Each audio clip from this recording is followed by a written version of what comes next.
Come with me to my first LEGO convention of the year, Atlanta BrickCon. My first vlog will not only show you a bunch of amazing LEGO builds, but will give you a glimpse into what a LEGO convention is like for attendees. It's the night before I'm traveling to Atlanta and I need to pack up my build. This is the first time that I've had to travel on an airplane with a build, so I'm honestly kind of nervous that it's all gonna fall apart, but I've got a bunch of bubble wrap and I've got this wrap that I can use to keep everything contained. And I have a separate bag for the tree and the minifigures. There it all is. And unfortunately, it is huge, and it's gonna take up a ton of space in my carry-on. I'm not really sure if I'm gonna be able to fit it in, but here we go. All right, so I have arrived at the airport and I'm getting ready to board soon, but it is snowing like crazy outside. So far, there haven't been any delays out of the airport that I know of yet, so here's hoping we can take off soon. And somehow I was able to manage to get all of my stuff, including the build, inside of this tiny suitcase and backpack. We're boarding. I have arrived at Atlanta and I found my ride buddy. Okay, full transparency, this is my first vlog, and so I'm not used to stopping and talking about what's going on throughout the day, so here is me the next morning just talking a little bit about what we did yesterday. After meeting up with Danny Bob at the airport, took a ride over to TJ's house, and that's where I'm going to be staying this weekend. Wait, let me think of his name. He's really expensive too. Yeah. I am super grateful for TJ for letting me stay here. It saves me a lot of money. Being able to come to a convention is a bit of a cost. There's the flight, there's hotel, there's the actual convention itself, food, and so this just really makes it more realistic for me to be able to come here and be able to go to it on a budget. So after we took a quick tour of his Lego room, we got on the road towards the convention center. Between Cole and Jay at one point. Yeah, but yes, I think Sora's a better character arc. Sora is a good standalone partners with Jay, and that's what makes her a better character, because they do have like a... Got to the convention center, set up my build, and then we all went out for dinner. All right, we're walking back from dinner. We're gonna get our stuff, and then we're gonna go to Dave & Buster's. The best part about going to multiple conventions is seeing your friends, but also making new ones.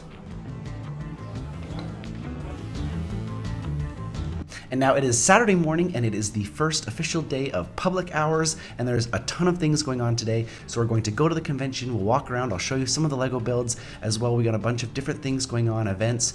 This evening there's a big dinner and awards ceremony, but first I've got to shower and get ready for the day, so we will see you soon. We just got into the convention hall and it is packed in here. Thousands of people. Here's the spot with my build, actually right beside the vendors, so that's kind of nice. Lots of people are seeing it. Let's go take a look at some builds. First we have these Maticus Bricks Zelda builds, which are so good. Here we get the Battle of Naboo. Here we have this huge Geonosis build. It's got like the inside of the factory. I love all these large, giant tree creatures that are playing musical instruments. These were created by Steven Erickson, who competed on LEGO Masters. Future me again. Vlogging is super difficult. I'm in the airport going home, but I want to narrate some of what happened on the rest of Saturday and Sunday. Also, I'll just warn you now, my voice is gone. There's so much fun and talking and yelling that happens at conventions that my voice is just totally shot. After looking at a bunch of builds, we went to Chick-fil-A for lunch to refuel, and then afterwards came back and I led a workshop about Bricklink Studio. I really love building digitally, and Bricklink Studio is a free service that anyone can use, and you can create anything you want with Lego, and it's a ton of fun. I just finished my workshop. Public hours are over, and now it is time for dinner. Let's go eat some food. After dinner, we had one of my favorite activities where we went back into the convention hall when public hours were over, and they turn off the lights, and we get to see all of the Lego builds that were lit up.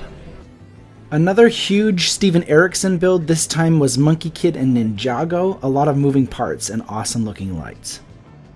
The rock concert looks super epic. Using black lights to make these neon colors pop looks unreal. I don't use lights often enough in my builds, and I'd love to get better at incorporating them.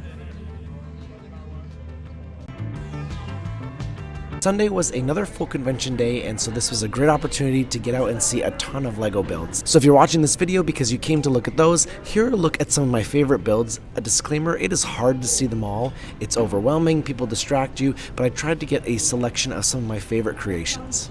The scale but also fine details on this T-Rex skull is so cool. I am a sucker for pirates, and this cool landscape with all the details is really impressive. If you're a Clone Wars or Bad Batch fan, this Zillo Beast looks so cool. There are always lots of castles, and I lean towards medieval times, so you will notice that I took videos of a ton of them. This one was really cool because it was up on the ocean rocks. The blocky landscaping choice for this castle made it look really unique. All around, a really clean build. This minifig scale Ghostbusters firehouse is awesome. It received an award for that light that's going down the middle, which is full of lightsaber pieces. There are always a ton of Star Wars mocks, but it is cool to see differentiation in the landscape and the types of ships to be seen. Some builders go all out and add a bunch of extra pieces to their build, so this castle included a large letter, as well as this small dagger and this coin pouch. The build itself was super cool, and it's fun to see this long stretching landscape. I got to spend a long time talking with the builder that made this, and it's so fun to think of all of the details and thought that went behind it. I'm reading The Martian right now, and I really want to build a space station. This Minas Tirith is a collaborative project, and apparently it's only 1/7 of the way done. They're going to continue to build until it has to go on the floor and stretch up way over the heads of the builders. This Indiana Jones builds shows that you can have an amazing detailed model, and it doesn't have to be huge. I love this skull castle by Mark Erickson. The contrast between the gray skull and the black bricks is super cool. At about 4 o'clock, things wrapped up, and it's amazing how days of setup and showing can come down in a matter of minutes. People just start chucking their builds in boxes and packing up to go home. If you have never been to a LEGO convention, there are a ton of reasons why you'd want to go. First, seeing the amazing builds and the creations and being able to talk to the creators is such a cool experience. There are so many talented people in the LEGO community, and it is amazing to see the things that they've done. It is also fun to be able to travel somewhere new, and yes, there comes a cost associated with that, but it is great to be able to see a new community, a new city, and it was fun to be in Atlanta this time, and I'm excited to be in Chicago in June.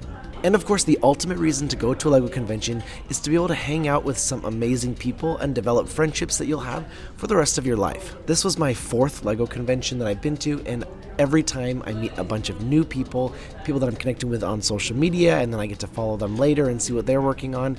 But it is just so fun to be able to spend time in person with people that you connected with online that are so interested in the same things that you're interested into, and it is a blast.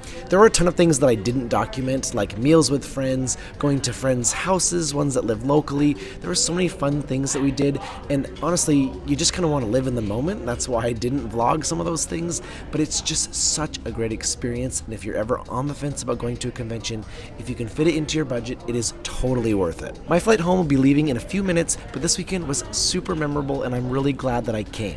If you like this video and you're not already following, I hope you consider subscribing. This year I'm going to be placing a lot more emphasis on YouTube and trying to make long-form content.